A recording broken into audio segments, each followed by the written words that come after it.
I quickly like recorded a video before we started, so we're good. Oh, you are amped up. Look I'm, at you I'm go. busy. I'm busy. I'm a busy lady. I do things. You Also, do this is do like my only things. day to do stuff, so I have to do Another it. one of those. Like, Mm-hmm. next week's my 4-day week, so it sucks. And I agreed to like go be social one day, then I'm off. So I'm gonna regret that. Yikes. Yikes. Fully regret that. That's going to be happening. Yikes. Agreeing to be social.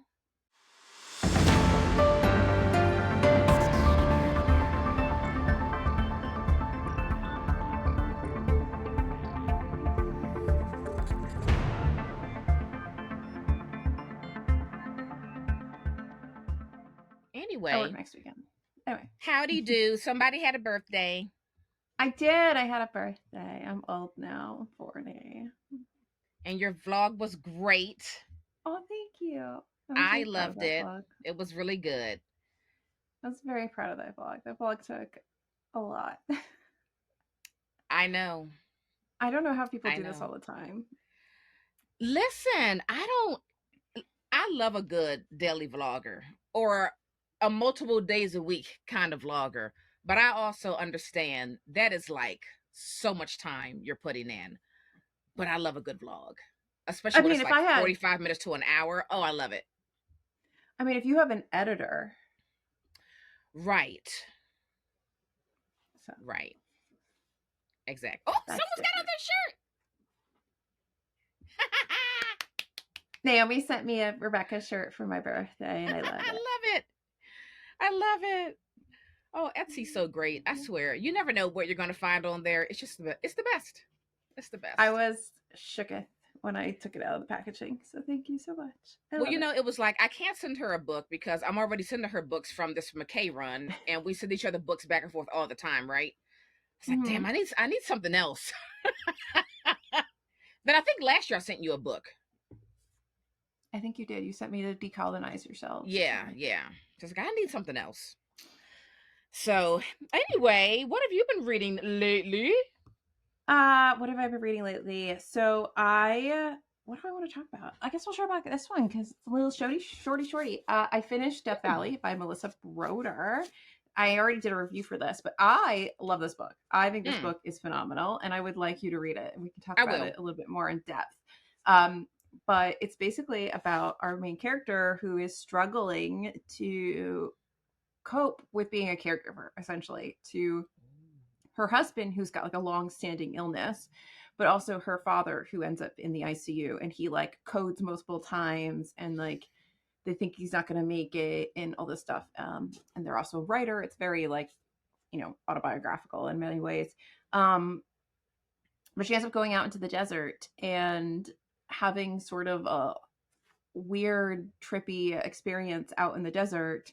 And through that, kind of comes to some grips with a lot of what's been going on around her. Comes to, I guess, better cope with everything that's happening as best you can cope in that kind of situation. Um, so I thought it was really good. It is weird the way Melissa Broder can be weird, but also just does a really great job about talking about what it's really like to care for somebody who's critically ill or to just be a caregiver. I mean, it's incredibly hard to Yeah. be someone's caregiver. There's a lot of strain and burnout that comes from that as well. Hmm. And then trying to balance your own life and your own careers and your own desires and your own things on top of all of that. So loved it. Fantastic. Absolutely adored this. Great. 10 out of 10. Would Awesome. recommend. Okay. And thank you, Scribner, for sending it to me. Okay. I love it. I love it. Mm-hmm. Um. Okay. Well, I have officially finished Elizabeth Kostova's backlist. You Oh, and we'd I have already read The Historian many years ago or whatever, and I read The Shadowlands and I read The Swan Thieves. it. Mm-hmm. Um, I would just say right now, The Historian is the best. It still like holds the highest praise from me. These other books are good, but they're no historian. What this book is about it's a lot of mental illness in this book, actually. We're dealing with a psychiatrist, if you will, who's trying to help this really talented man who's an artist, who was married and had some children, but started going into like a mental illness psychosis, like at the very beginning of his marriage to this incredible woman. And it's kind of like, their struggle together, their struggle individually, as they're trying to find their way through dealing with this diagnosis that he's been given, and at the same time looking at how this doctor is trying to help him. What I will say about Elizabeth Kostova is she is really good at writing stories that build a lot of like mystery and adventure around them. Like even in this, like there's a mysterious aspect to it, there's an adventurous aspect to it, and I think she's really good at that. So if you've never read Elizabeth Kostova, just read everything, but just save the historian for last. But this was The Swan Thieves, and I did enjoy it, and I'm glad and sad that I've read all of her books, because now I have nothing else, because she only has 3 novels, and I don't I haven't heard anything about. I've heard no rumblings about what she's doing or what she may be doing, and who knows if she'll give us anything else. But I'm happy and sad that my journey with Kostova is over. But anyway, that was The Swan Thieves. Give it a read. Well, I have to catch up on reading all of her backlist as well. I wish my mouse was working better. Anyway, it wouldn't be me if there wasn't a tech thing happening. Struggling a little bit. I'm always on a struggle bus. It is my permanent state of being. Put that on the headstone. Oh man, she's finally off the struggle bus. Right. Because she's dead. And if that whole thing were on the tombstone, that'd be pretty funny, actually. It would be fucking It's funny. like, those who get it, get it. I mean, have you seen the world? Right. So, anyway. I think this is going to be a pretty fun episode. We're going to be sharing with you all some books that are under 200 pages that are well worth the read. So get out your pens and papers, or break out your Storygraph or your Goodreads and take note. Class begins now. Class is in session. I think mine are going to be fairly obvious, some of them, but I don't care. I'm just going to keep telling you to read What them. do you mean by obvious? Because if you've been following along, you'll know that these are shorties that I love. Well, that's fine. It was actually really hard to find some that I had not talked about before that weren't in the attic, because I wasn't going in there. I wasn't going in there. So also my light is making my face green, because that's right underneath my desk. So enjoy that, people who are watching on video. She's turning into Shrek, basically, or the Incredible Hulk. Well, I don't know what it's doing down there by you, but it's raining up here, and it's kind of gross. So it is a really beautiful day over here, like 77 degrees, no sign of rain. As I don't know if we're expecting rain or not, but there's no sign of it right now. Oh, that's nice. It feels wonderful. Boring. So, yeah. All right. Anyway, well, do you want to start? First? Oh, okay. I shall go. All right. I am going to start with one of my favorite authors, and that is James Baldwin. And this is The Devil Finds Work. And this is actually an essay collection. And it's what he's doing is it's a critical analysis of movies. James Baldwin was a true fan of film and movies. He went to the movies often as a young child to escape home, which was not always a very pleasant place to be. And he loved film. He really saw himself in a lot of the characters. And there are movies in here that he really discusses with a keen critical eye. And yes, this book is very short, but I do want to say this book is very heavy. It is very hard. It's a very hard text. And you really need to take your time with it, and you probably want to read it a few times because he has a lot to say, and it's not easy stuff, but it's incredibly important and really intriguing, and I think it's worth the read. I think it's worth the read. So that is James Baldwin's essay collection of The Devil Finds Work. Love it. Need me more Baldwin. Yes, Everybody does. absolutely. Anyway. um, Here's your probably most obvious, but The Vegetarian by Han Kang. If you have somehow never read this, and like you do, read it. Like, Hello. have I not convinced you yet to read this book?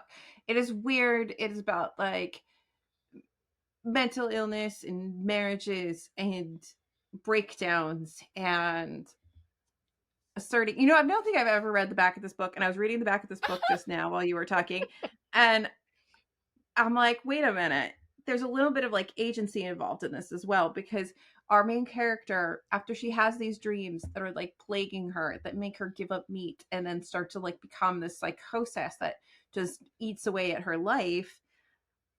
The back of the book says that when the small act of independence of saying, I'm not going to eat meat anymore. And just think about like, I never really thought about that act of agency that she has Yes, in her life. Now absolutely. she has one act of agency, and it is to Yep. say, I'm not going to eat meat anymore. But anyway, so this book's fantastic. I love it. If you like weird books, please read this. I think often about the scene where she's standing on her hands in the woods. Think about that all the time. Yeah, this is so good. Please read this. Honestly, you can read almost any Han Kang. I think they're all under like 200 pages or just about. But this is probably my favorite. This was my gateway Kang. So yeah, gateway Han Kang. So yeah. And if you missed our live discussion talking about her latest English translated novel, Greek Lessons, do yourself a favor and go back and check that out as well. I think we had a really good discussion about that book. I think you and I both thought we were going to have a really short chat about it, but it was pretty good. Pretty good. So yes, give that a read as well. I think that's one of the things about Han Kang is that they are deceptively quiet books in a lot of ways. And once you start unpacking things and you start dissecting and parsing out bits, you start to see just how actually complex the stories are and like the things that she's talking about. Yeah. They're beautiful. I love Han Kang. Stan Han Kang. Yeah. I started to read those other two that you read 2 years ago. Human Acts is so good. White Book is not going to be for everybody, but I really enjoyed it. I think it shows the expertise of her writing. But just as a book, it might not be for everybody. But yeah, Human Acts is good. Yeah. All right. My next one is a book that I read in January of this year. I had been looking for it for a couple of years while thrifting. And, when I get to the point where it's like, I want to read this book and I'm going to have to go ahead and order it online. That's what happened with this. And that is Paradise Rot by Jenny Hovel, I think is how you say her name. And it's translated from the Norwegian by Marjam Idris.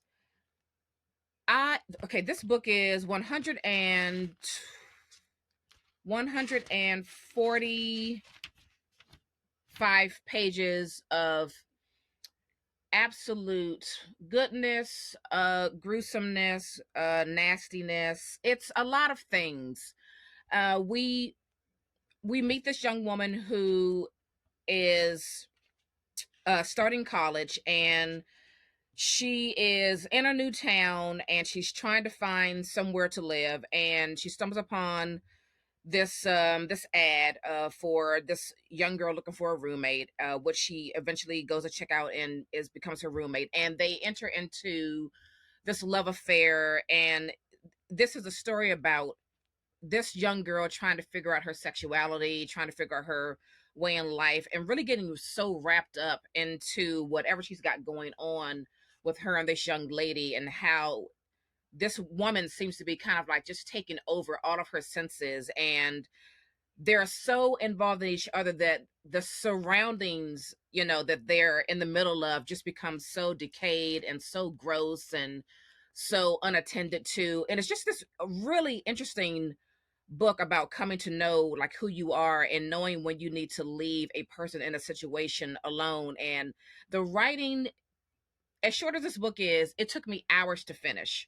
I mean, hours, because I kept rereading lines because they just kept just doubling me over with like I can't, like how is she writing such beautiful words? How is she stringing together words that just make such magical sentences? And so it was so much back and forth of me rereading and making notes. And I mean, I had a whole journey with this super short book, and it was one of the best reading experiences. And I want you to just give it a try. Paradise Rot by Jenny Hovel. It was amazing. I think about this book so much. I'm going to read it again before this year ends because it just kind of bowled me over. It just did. The writing is just incredibly wonderful. And again, very nasty, not nasty and like any kind of a sexual, so just like literal like nastiness of trash rotting in your home, that kind of a nasty level. So Mm-hmm. just be prepared for all of those things. But it is such a good story, and it's so well written. I've Paradise heard Rot. so many good things about Paradise Rot, and I really do need to get to it at some Yeah, point. she's So got a she's got another. another one Is that that I that have. lady floating in the air going through Yeah, the door? I forget the name of it. I always forget the name of it too. It's Right, like, but you know what I'm talking about, and I want to yeah, I read know that one exactly too. what you're talking about. Yeah. Yeah. So anyway, so my next one is a book that as an author I found this year, and that's Anna Cobben's Ice, which was phenomenal. And I Oh, I've need to seen go that back through and cover. do this another read. I have it on read it on my Kindle, and then I got a hard copy of it. This book, the writing in this is so freaking good. Like, it is a dystopian, weird sort of sci-fi novel about this guy who's obsessively chasing after this glass, like this girl made of glass. Mm. And it's kind of got these like post-apocalyptic, the world has ended because of environmental things, but also maybe World War II. She's kind of connected to this weird tyrant, and it's this whole cat and mouse obsessive game. But the prose itself is just so stunningly good. It is amazing. Um, I love this. And it's allegedly also, so I'll read you a little bit on the back here. It said it's a novel unlike any other. It's at once a dystopian adventure shattering the conventions of science fiction, a prescient warning of climate change and totalitarianism, a feminist exploration of violence and trauma, a speculative literary dreamscape, and a brilliant allegory for its author's struggles with addiction, all crystallized in prose glittering as piling snow. And that is like, it is so good. It is so many of the things that I love, like all smushed together in like Mm. just under 200 pages. Mm. It is so good. And she's kind of one of those Wow. authors that's kind of forgotten um in a lot of ways. I think she was like I want to say she was like on par with Tove Diddleson, and Tove was kind of took off, and Anna Kavan kind of got like forgotten in a lot of ways, but her writing is just superb, like so freaking superb, that I need to read more. That's one of my things Wow. for 2024. I want to read more Anna Kavan. Wow. Does she have Yeah, an for extensive backlist or just she's a few got books? several. She's got several books and like short story collections. Oh, great. So you're going to have a good Not as time. many as I would probably like, but yeah, she Hmm. does have a lot. So the beginning of the forward just says, Anna Kavan's Ice is a book like the moon is the moon. There is only one.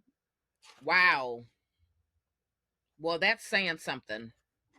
I loved it. I don't know if it'll be for everybody, but like Yeah. if you like weird things, if you like everything that the back of the book was telling you, that's like this conglomerate of stuff, and you like brilliantly written sentences. I mean, some of the things that she just writes, you're just like you were saying with Paradise, right? You're like, Yes. whose brain creates these sentences? Right? But isn't that such a great feeling when you're reading a Yeah. book? It's like, how I mean, the did actual plot you? is kind of weird and Yeah, meandering and a little Pynchon like, and like it's just in its strangeness, but it's got a little postmodern weird like sci-fi thing going on. But I love it. That sounds really I love good. it. Mm-hmm. Sounds really good. And I've never heard of that author before until Read you it. mentioned that book. So, Read it. I like She had it. a lot of like mental health issues and the things that make good writers. Well, yeah, yeah. Make them tick and work. Yeah. Mm-hmm. Wow. Okay. All right, folks. Hope you're taking notes. Still in class. All right. My next one is still in class. My next one is Julie Otsuka, and I think I read Is this it the in Buddha in the January as attic? well. Yes, this was the first Julie Otsuka that I read, and you know this book is 129 pages, and when I finished, it felt like I read this like sprawling novel. You know what I mean? It felt so expansive, but it's so short. But this book follows a group of young women who are brought from Japan to San Francisco to meet and marry their husbands that they've only known via letters prior. And you see these letters that were written to these women and how these men are, talking about, first of all, how striking and handsome they are, and how they're going to take care of these women, and what great lives they're going to have. And when they get to San Francisco, we start following these women as they enter into marriage, as they begin to have children, and we see that it's sometimes quite a different story, and it is heartbreaking. It just makes you just want to just punch the sky. It makes you want to cry, and it makes you root for all these women because you want the best for them and you want them to find some glimmer of happiness. But I so love this book. So compact, but it feels like this huge sprawling story that follows the lives of all of these women and their children. Highly recommended. The Buddha in the Attic by Julie Otsuka.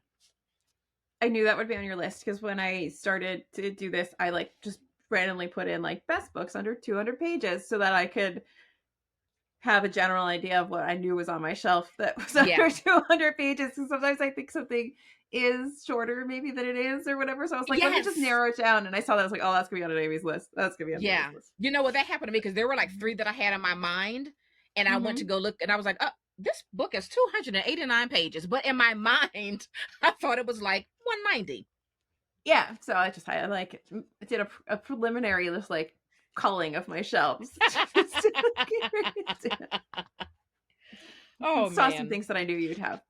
Yeah, yeah. So how I know Jesus told me how to say her last name, and I'm not gonna say it right. So I finally grabbed myself a copy of The House on Mango Street by Sandra Yeah. Cineros. Cineros. Gonna say it wrong. He told me how to say it. This book is so good, and I just read this collection of poetry that Scribner I think is republishing. But Mm. anyway, she has a new like I guess on the market a collection of poetry as well that I just finished. Women Without Shame. Mm-hmm. Love those. So good. But House on Mango Street is a phenomenal collection of, I think, vignettes. They're not short stories, they're vignettes. It is so good. It's gonna reach the back. It's a story basically of, an immigrant girl living in America and her struggles and her life and on the street and in her town and her, her neighborhood and whatever. And it's so freaking good. So it is told in a series of vignettes that are stunning for their eloquence. The House on Mango Street is the author's greatly admired novel of a young girl growing up in the Latino section of Chicago. And let's see. It is sometimes heartbreaking, sometimes deeply joyous. It tells the story of Esperanza Cordero, whose neighborhood is one of the harsh realities and harsh beauty. Esperanza doesn't want to belong, not to her rundown neighborhood and not to the low expectations the world has for her. Esperanza's story is that of a young girl coming into her power and inventing for herself what she will become. It is such a beautifully told story, and like snapshots of a life and like family and a neighborhood and Mm. experiences, and she's it's beautiful. It's must read Mm. book for everybody. And it's, I mean, it's a shorty. It's like a hundred. It might even be like just over 100 pages. Like, Wow. and you know, you can see the author's skill as a poet, their ability to use, you know, economy of language to Mm-hmm. create like the greatest impact. It's so good, and it just looks at different. I think, like, especially if you, I can imagine if you've had a similar experience, you would really connect with this in a way that I will never be able to understand. Right? So please read Wow. That does and sound really correct my. good. It's really good. It's really freaking good. Okay, my next one. It's a series that I've been wanting to start for a few years, and I was like just working like hell to track down these books. And thank you, McKay, because there were a few visits where like, okay, there's one. Oh, there's another one. Oh, there's three more, and there's the final one that I need. I mean, like McKay comes through for me. This is Call for the Dead by John Le Carre, and this is book one in the George Smiley series, and it's 128 pages.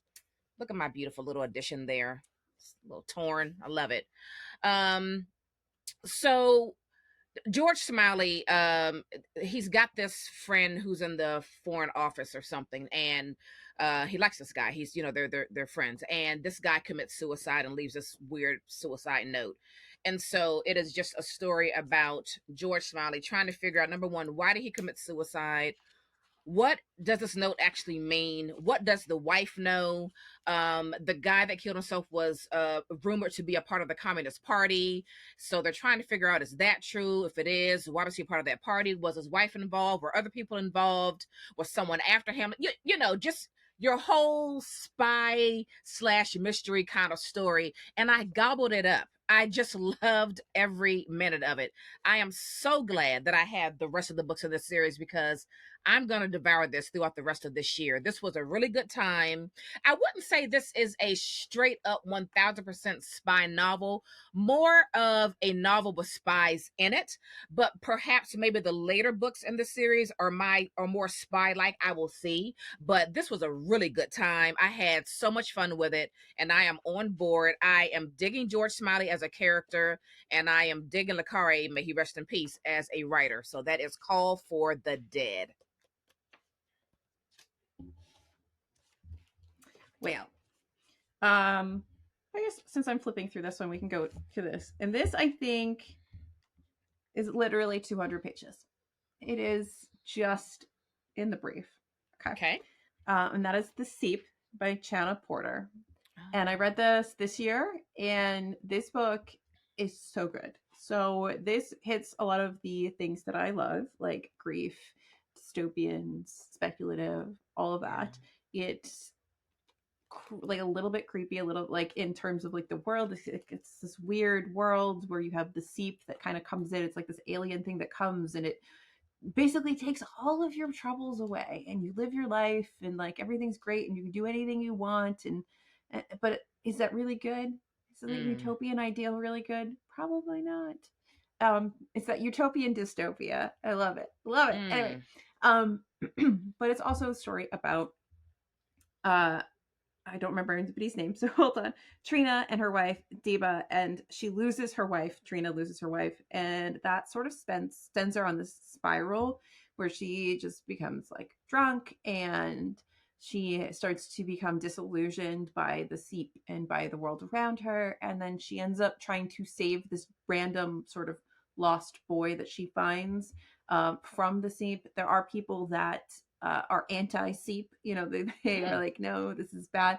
So it's this really interesting world that you live in, and you get this whole story about like grief and loss and coming to terms with things and with your life. And There's a lot of really beautifully worded sentiments in here that are almost like great sound bites to take away with you to better your life. I thought it was absolutely beautiful. It's such a good book. I need everybody to read it. Um, yes, please. I need to get that. It is so good. Yeah, it is so beautifully written, and I don't know how else to like. I don't want to ruin things, but like it's Yeah. weird and wonderful and poignant, and I just love it. I love this book so much. You know what? I think I saw that at McKay when I was there last weekend. God dang it. And it's one of those like expensive novellas. Yeah, So yeah, I was psyched when I saw this at a library book sale. I was like, absolutely. who would give this book up? This book is so good. This book is phenomenal. If I Absolutely. had my Kindle up here, I'd pull up all of my like quotes for you, but because I like Oh so much man. highlighting in there, it's great. Yeah. Yeah. Mm-hmm. Whew, okay, all right. I'm adding that to my list, my special little Apple note that I always pull up when I'm in McKay. Okay, my next one is a book I read earlier this year called The Nursery by Sylvia Molnar, Mm-hmm. and I adore this book. We, what is her first name? Do I know? It doesn't matter. We are following a a new That's the mother. hardest part is remembering everybody's names. You're like, how do Yeah, I know seriously. How who do anybody's name is? well, it's really funny when you're trying to remember the name and then you remember, oh, the name was never mentioned. There's no name to remember because it was actually never mentioned. And that was a major point of the book. So we're following this woman who is married and she just had a baby, and she's a translator by profession, and it's really just a really deep look at all of the changes that you go through after you have a child, feeling completely consumed by this child, being this just child's everything, their comfort, their source of food, their security blankets, everything. And her struggling with obviously wanting to keep her child safe, but at the same time, because she's so tired and frustrated, also having these very scary thoughts about harming the child because she's in such a state of, postpartum depression, and also desperately missing her work as a translator, and trying to figure out what her identity is now, trying to get back to herself, and just being really alone in it. Her husband obviously works all the time and really isn't there, and even when he is there, he's not as supportive as he could be in helping out with that distribution of labor when it comes to raising a child. And just that whole struggle that so many women go through. And I thought it was really well done, really well written, and it felt like I don't know, like the way that she wrote this felt like she really cared. The author felt like she really cared for this character. You know what I mean? It felt very Mm-hmm. protective in a sense, and Mm-hmm. I think it's worth the read. I loved it, and that is The Nursery by Sylvia Molnar. Love it. I do need Yeah, to get to that one at some point. yeah, yeah. Um, I But which not one do I before you want? read Paradise Rot. Just want to say that Okay. because I feel like you're gonna dig that one so hard. I have a feeling I'm really gonna love it, and I was like kind of scared to have another obsession, but anywho. So here's another obvious one. I think the last two are fairly obvious if you've been following me around on the internet. That sounds creepy. And one of those is Small Things Like These by Claire Keegan. And I couldn't Mm, really decide between this and Foster, which are the two Claire mm. Keegans that I've read. But this is the one I own. So we're going with Small Things Like These. That was the deciding factor. This was shortlisted for the Booker in 2022. And it is, I think, quietly phenomenal. And Mm. I think that I love little books that pack a punch and that can be sort of missed. Like you could easily miss how brilliant they are and the little Yeah. things that are in there. And I feel like all of Claire Keegan's books for me are like that. And I cry at some point in every single one of them. I feel like so far she's 2 for 2 with me crying. So anyway, this is in 1985 in an Irish town, and you have Bill Furlong, who is a coal and timber merchant, and he is going around his town selling coal and whatever, doing his job. And while going through his town, he sees all kinds of things. He sees, the rich people playing piano and having a lovely life. He sees people, scurrying behind his car and kind of like taking coal. He sees basically all slivers of life. But then he also sees when he goes to the the nunnery and delivers their coal and whatever, he ends up accidentally stumbling on the Magdalene Laundry and seeing this girl who's lost and sort of abused and like shoeless, and he sees behind the curtain of what's going on in these laundries, and it becomes the struggle of like, what does one do when one knows Mm. what a major power has been hiding from them, and it's about somebody coming to terms with that cognitive dissonance of like, I'm a very religious person and I believe in these things, but like, here are the things that the church is doing, and I see these things, and then what do I do? Do I do anything? What can I Mm. do? And it becomes this philosophical, moral sort of dilemma debate that goes on in the story. And I just think it's brilliantly done, and I absolutely loved it. And I think it is a good toe dip into the waters if you don't know what the Magdalene laundries are, and if you don't know what was being done by the Catholic Church, particularly in Ireland, but also in other places. I think it's a good entry point into maybe digging deeper and learning more about that. And I loved it. Wow. Yeah. And actually, on a comment on my wife done video, somebody mentioned this book, and there's a scene between Bill and his wife where he's like, "Oh, I can't wait for Christmas because I get to relax," and his wife's like, "Yeah, that's funny. Relaxing, basically. Like, I don't get one of those." Yeah. Yeah. So like, and I guess my point of that is that, like, I feel like despite how deceptively short and sparse Claire Keegan's books can feel, there is a lot of commentary happening very quietly as you go along, Yeah. like that in the story. So I love them. Give them a try. I need to read the newest one Yeah. I shall read at that some one point. over. Yeah, because audiobook did me dirty. So anyway, there's that. What's the Oh, newest that's right. one? I can't remember. Okay. But I forgot that you read that on audiobook and you didn't Mhm. like it that way. Yeah. Can't do it. Can't do it. So yeah, there's that. Anyway, Mhm. my last one, it is a favorite for so many reasons. It is a favorite because it is an incredible story, one that I've read multiple times. Every time I read it, there's something else that stands out to me.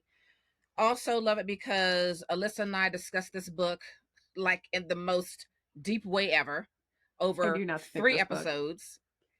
And that is Passing by Nella Larson. Okay? Mm-hmm. It is such a classic. It is such a wonderfully written book. Alyssa and I read this book. What was that? 3 years ago? And I so don't know. It this could be book 20 is years broken ago at this point. down, right? This book is broken down into No, three clock face. sections, Mm-hmm. and we had an episode for each section. This book is small, but we have 6 hours of conversation about this book. That's how deep it is. It is about Mm-hmm. two women, Claire and Irene. They're black women, but they both can pass for white. Um, Claire has chosen to pass for white, full stop. Irene chooses when she wants to pass as white. We're in Harlem in the 1920s, and it is just a searing look at the choices they've made, their individual marriages, their relationship to one another. And it, to me, it's just such a powerful book. And if you've never read this, you should, especially if you have read The Vanishing Half by Britt Bennett. This is where, Mm-hmm. the inspiration comes from. Passing. Give this a read. I tell you, with all honesty, it will knock your socks off. Period. Mm-hmm. It will knock your socks off. Passing by Nella Larson. And then And I go think it's back and really listen to our 3 episodes that that spent we did, six the Scripture hours Whisper with book. us. Yes. Yeah. Yeah. Um, it was really interesting then reading The Street shortly after reading Passing, Yeah. because it's the same setting, like 20 years apart, and I Mm-hmm. felt like the lives of the people were so different. She's talking I about The feel Street like by Ann Petrie, folks. Read that one as well. I feel like there was, and it may be the way the people that Larson chooses to put in her book, Mm-hmm. but it felt like there was an affluence that was missing when you got to the And street. And absolutely. like, what happened in those 20 years Right. to have changed Harlem and the people living there so Right. much? Right. Or So much was to it a unpack. thing where, where it's the same city, but on that side of the city, it's more Yeah. affluent, but on the other side, it's less affluent? Was it a situation like that? Or was there Yeah. really this big shift that happened Yeah. where And I don't know the answer to that question. And if anybody exactly? does, please tell us in the comments or wherever. Shoot us an email. We would love to know if you are more knowledgeable than we are. Yeah. Because that's easy to do. Hmm. But Hmm. it was definitely something that really stood out because we read them in so closely, or I read them so closely together. I think you had read The Street prior to. Yeah. Um, but yeah, that was one of the biggest standouts, was just how different Yeah. their lives were Definitely makes in you the want to same read setting. more during the time in Harlem between the 20s and the 40s, for sure. Yeah. You know? Like what occurred. Absolutely. Absolutely. But So, it's not like we don't have a history mhm, of taking affluent black built cities, neighborhoods, towns, and turning them into lakes, yeah. or just burning them Yeah, down, just completely or decimating somehow them. getting rid of them. Yeah. So it wouldn't be shocking to find that there Right. was some thing that had occurred to Right. drive down the neighborhood, Exactly. Exactly. truthfully. Hmm. So, Yep. Well, we hope that through bye these bye. I got one more. 12 books. I got one more. Oh, you do? Oh, sorry. We're not done with that. Yeah, Go ahead. She's got her last one. yeah. My bad. My bad. Bring it on. It's what I've literally never talked about. Sarcasm. Mrs. Oh. Dalloway. Mrs. Dalloway by Virginia Woolf. So, I Hmm. love this book. We all know I love Yes, this you book. I do. reread this book often. I have many, many copies of it. I have a beautiful annotated edition that Naomi sent me. But I will also be rereading this in December because I didn't reread this last year. I usually read this annually. Yeah. But there's a group of booktubers that are co-hosting a remember December. So like I saw that. so I'm going to do my reread in December. But this is a very simple story about a woman preparing for a party. Her path crosses with a shell-shocked um, veteran from World War One, and it is all stream of consciousness, and it is very deceptively good. If Mm. you don't like stream of consciousness, if you're like, I've tried this, I don't like this, I don't get on with this, just skip it. Like you're not gonna get there. Um, but if you're open to it, if you've never tried it, try Mrs. Dalloway. It is like the OG, the originator, and I think about this book a lot. And my history with it, and I've realized I feel like a lot of people have the same sort of history where you read it once and you're like, I didn't really like this, but for some reason I can't stop thinking about it. Mm. And so then you like read it again, you're like, oh, and then you read it again because you find sort of different things as you go along.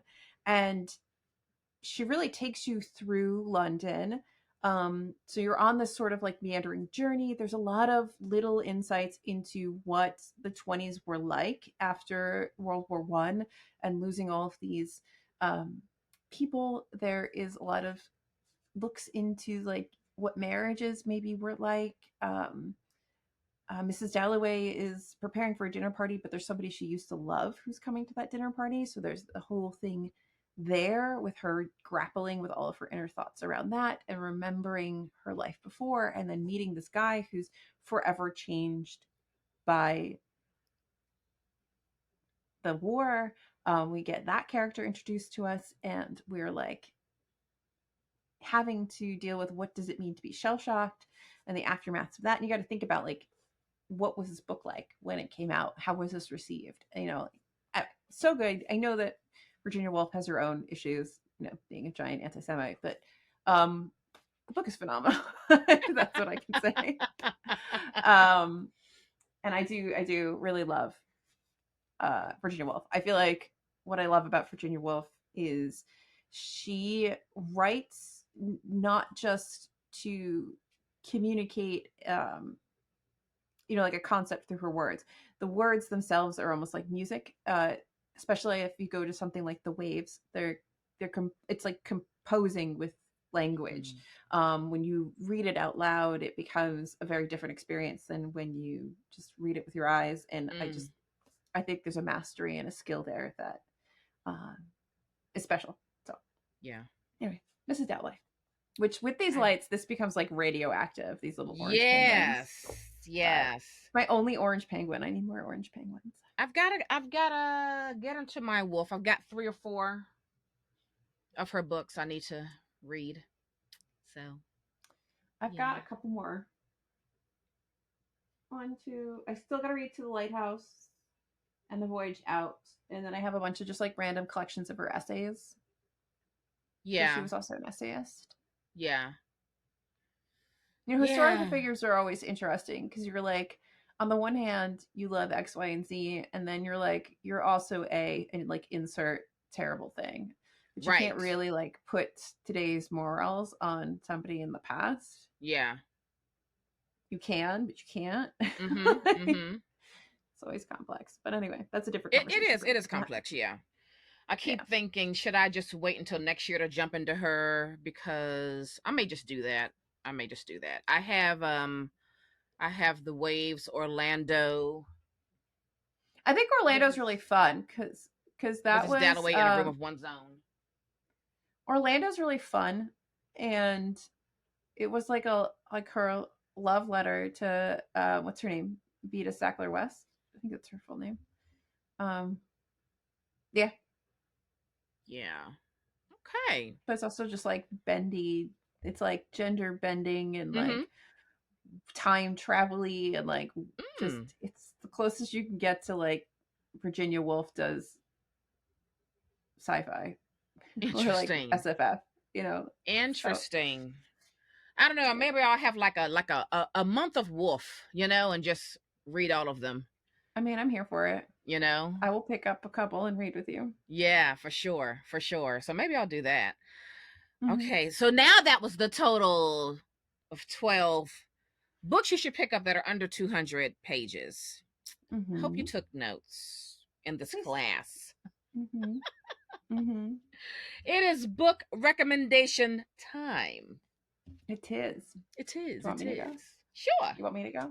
Sure. I have a feeling I've recommended this already, but it's nonfiction November, and I keep thinking about it specifically, not just because there's a show out now, but because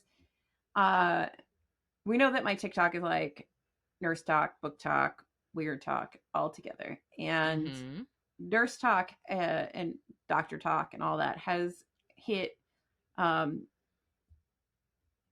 what's going on in Palestine. And there's a lot of discussion of what's happening in the hospitals and the humanitarian just atrocities that are happening at this point in time.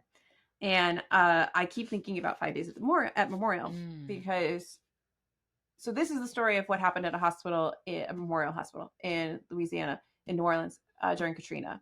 And it's absolutely like gut-wrenchingly heartbreaking, and just I cried so much during the first half of this, and then I was so mad in the second half of this book.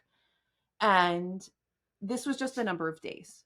This was a number of days with a system broken, with a hospital down, with no access to like clean water, supplies, electricity, all of that.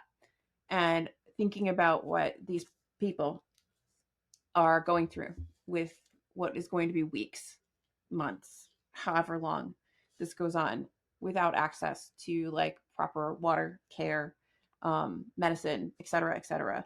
And the people that are standing by and doing everything they can with cell phone lights and whatever little bit of medication they have, it is crazy.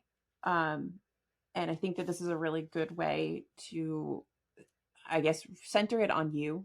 I mean, this happened to us, and have you understand Mhm. how just insane it is to cut people off from medical care like that, and to do it purposefully. I'm gonna like cry. I'm not gonna cry on this episode, but like Wow. it breaks my heart every day. Um, and the things that people are sharing, um, it is, nobody should ever, I always thought that we protected medical tents, hospitals, et cetera, et cetera, et Mm-hmm. cetera. And it is just absolutely disgusting that that has not held true. And yeah, nobody deserves this. And like, I know Doctors Without Borders is like in an uproar, and everybody, it's, no, read 5 Days at Memorial. If you just read it, it's phenomenal. You know what? I do have that book because I did find it at McKay last year, and I think I might try to get that read next month. Like, you can't keep people like it. I can't even imagine. I know how hard it is to have all the tools at your disposal and still not be able to keep someone alive. So I cannot imagine what it feels like to not be able to use any of the tools that you should have at your disposal to Mm-hmm. keep someone alive, and watching them suffer and be in agony. And a Yeah. lot of it is also like, I don't even know how much they have to like make people not suffer. We do a lot of comfort care. When you're beyond my ability to keep you alive, I will make you comfortable. I will make you leave this world in the best way possible, and not suffer. It's humane. And I don't even know if you have that basic ability to be humane right now. So, Whew. yeah, not to be like political or anything, but this isn't politics. This is people. These are Yeah. human beings, and they're suffering, and it's inappropriate. And I just think 5 Days at Memorials, if you're not gonna get it, like, maybe you'll get it if you read 5 Days at Memorial. Mm. Whew. Wow. Yep. I guess I'm Sorry. gonna be going in the attic. Sorry. No, Sorry. no, don't But apologize I'm not sorry. for things that Things that are that on that fire. happened. That happened. New things are happening. It's important to read these stories. So I Yeah. guess I'll be hitting the attic to grab that book because it is not on the shelves. And I mean, the Whew. truth of the matter is, in Palestine, even if you stopped everything and everything, peace, everybody, land, whatever, there's a lot of damage that's already done just from the what's already happened, in terms of like, you're going to have illnesses and Mm-hmm. disease and malnourishment, and there's like far long reaching effects on the people that are there, um, from Yeah. what's already happened, and it that only compounds as time goes on. The impact, Yep. it's very far reaching. Yep. It's not just like buildings down, like, this Exactly. impacts the like longevity and lives of people and generations. Absolutely. So, That is facts. That is facts. mm-hmm. All right. Well. While Alyssa gave you the realness, I'm just going to give you. I'm going to give you zombies. I'm going to give you Sorry. zombies. Sorry, I can't stop thinking about it. So Yeah. like, like, I come home from a long day of work and I try to unwind, and you can't unwind because Exactly. these things are happening. And I understand why the government didn't want us to have TikTok, because you cannot Mm-hmm. control a narrative anymore. Exactly. Um, so, and I'm Exactly. glad. I'm glad, because I don't want Yeah. you to control this narrative. So, Exactly. That's real talk, and mhm. this is zombie talk. Well, moving on to something more palatable, I mean, zombies. unless you're the male. I mean, I don't know. I talked about this before when I was in the midst of reading it. I have finished it, And I am recommending The Passage by Justin Cronin. And this is the first book in the Passage series. I had a great time. I think Justin Cronin, like, is one of my guys. You know, He's I one of love your The guys. Ferryman.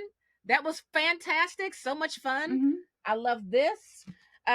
So zombies. We first meet this very young mother and her daughter, and good grief, they are struggling. They're struggling so hard that she eventually drops her young kid off with the nuns because she just has no way to take care of this child, let alone herself. I mean, she has gone to the lowest of lows to try to provide for her and this kid, and like things are just not working out. And so she sees this house of nuns and decides, okay, this is where I'm going to take my kids. So she goes there and, you know, pulls the old, hey, my car broke down, I need to make a phone call for the tow truck trick, and goes outside to wait for the tow truck, and, you know, just kind of, you know, goes. And so the little girl's with the nuns, and there's this one particular nun who takes a great affection to this child, and, you know, feels sorry for her, is trying to like lift her spirits, and takes her out on this outing to like an aquarium or something, and something happens. And the nun realizes that what's happening around them in this aquarium is being done somehow by this little girl. And we're then like embroiled in this, like, these people who are at the aquarium who are looking for this little girl to kidnap her. How do we get there? We don't know. Why do they want her? We don't know, but we're going to find out throughout the story, right? And so what this is, like a story of like zombies, government experiments, and it really gave me two vibes. It gave me the vibes of The Walking Dead. It also gave me the vibes of Terminator. So Interesting. yeah, it really was. And so, you know, you're talking like, you know, dystopian times here, because like the world's gone to crap. You know, we're trying to like rebirth civilization. We're trying to make new rules, and it's that whole thing of like everything going to crap, everything and everyone dying, was except you know, a handful of people left to kind of make a new world. And I was just fascinated. I was just in this the whole time, just having a good time with all these people. And I am so happy that I have the next two books in this trilogy, because I will be starting those next month. So that is The Passage by Justin Cronin, book 1 in the Passage series. Go Wonderful. zombies. Go zombies. Go zombies. Down with war crimes. Go zombies. Right. That's the subtitle for this episode. I like it. Yeah. Oh, wow. I'm out of breath. Episode. It's like an episode of Gilmore Girls. Woo! I'm out of breath. Oh, man. Oh, God. I know. Well, I hope that you guys enjoy our little books, and that if you have any books that are shorties, let us know. We do love a good short book. Yeah. Short books just aren't for people with attention deficit disorder. Short books are for everyone. Short books for all. Shorties for all. I love it. All right. That's gonna do it for us. We're gonna wrap up and record another episode. So thanks for tuning in. Tell a friend or 2 or 10, and yeah, we'll catch you on the flip side. It's gonna do it for us. Bye.